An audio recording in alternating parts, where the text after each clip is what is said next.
our brains are wired for connection, but trauma rewires them for protection. That's why healthy relationships are difficult for wounded people. Do these words speak to you? Trauma can come from many difficult sources, and sometimes this includes those closest to you, your family. Negative experiences you had growing up, or even heavy responsibilities and expectations placed on you throughout your childhood can often be too difficult to forget. Psychologists call these adverse childhood experiences, potentially traumatic events that can happen from a child's birth until they reach adulthood.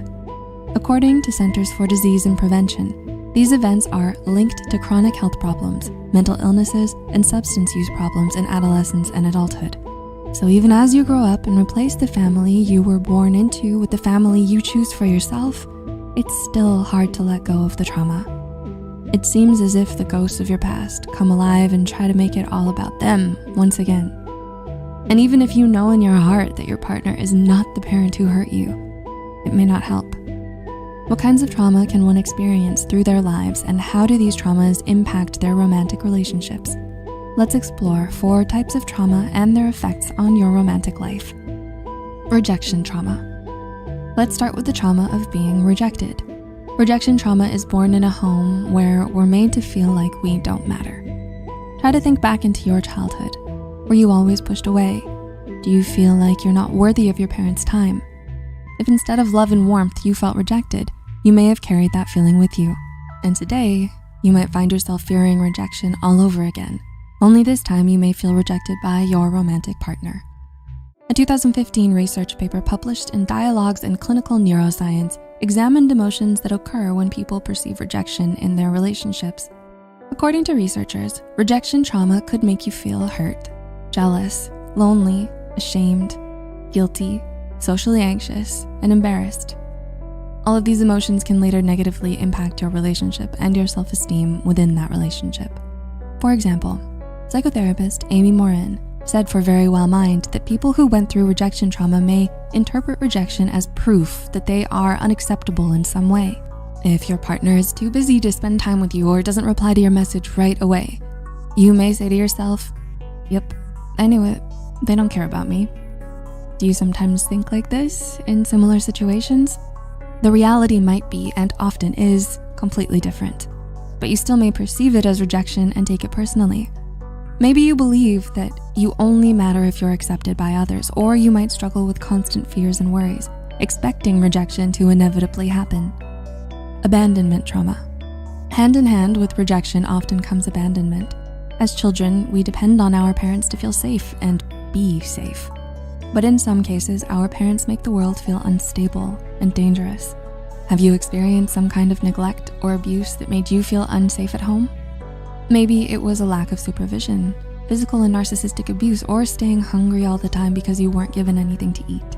When a child goes through these experiences, they can't really understand why these things are happening. And often they can explain this only by believing that they don't actually deserve any attention or care. They start to believe that the world is not worthy of their trust, while they aren't worthy of the world. They feel abandoned. Abandonment trauma often leads to formation of an anxious attachment style. A 2017 study published in Current Opinion in Psychology found that individuals with an anxious attachment style may be hypervigilant and worry about their worthiness in a relationship and their partner's desire to be with them.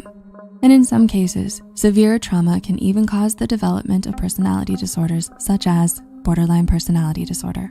Psychiatrist Mark Zimmerman wrote for MSD Manual that fear of abandonment is a common symptom of borderline personality disorder. Even if you don't suffer from BPD, you could still feel the same mix of emotions when you feel abandoned by your partner. Anger, anxiousness, and fear. You might react intensely, acting jealous and possessive, or crying your heart out, because all you know is that you can't stand the thought of being alone again. Betrayal trauma. Maybe the worst thing about these childhood wounds is the fact that they were brought to us by the people we trusted. People who were supposed to love us more than the world, people who were supposed to be our superheroes. Suffering trauma by someone you are close to and depend on for support and survival is defined as betrayal trauma. Have you been deeply betrayed by someone you loved and depended on? This could mean discovering that one of your parents or your partner cheated, family members justifying abusive behavior, or maybe one or both of your parents engaging in drinking or gambling instead of providing for you. If things like these happen to a child, they might have trouble accepting it or believing it, so they often just suppress it. One study from 2009 published in the American Journal of Psychology suggests that those who suffer from betrayal trauma often dissociate traumatic experiences from conscious awareness in order to preserve the relationship. It's because they're too dependent on their abuser to believe otherwise. And once they grow up, they might continue the same patterns. They might become dependent, feel inadequate to be on their own, and decide to stay in toxic relationships.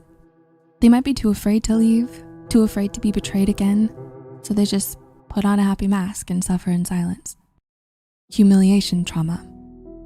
Lastly, your childhood may have left you with a wound of toxic shame. Humiliation trauma. Was there a time when your parents made you feel deeply ashamed of yourself?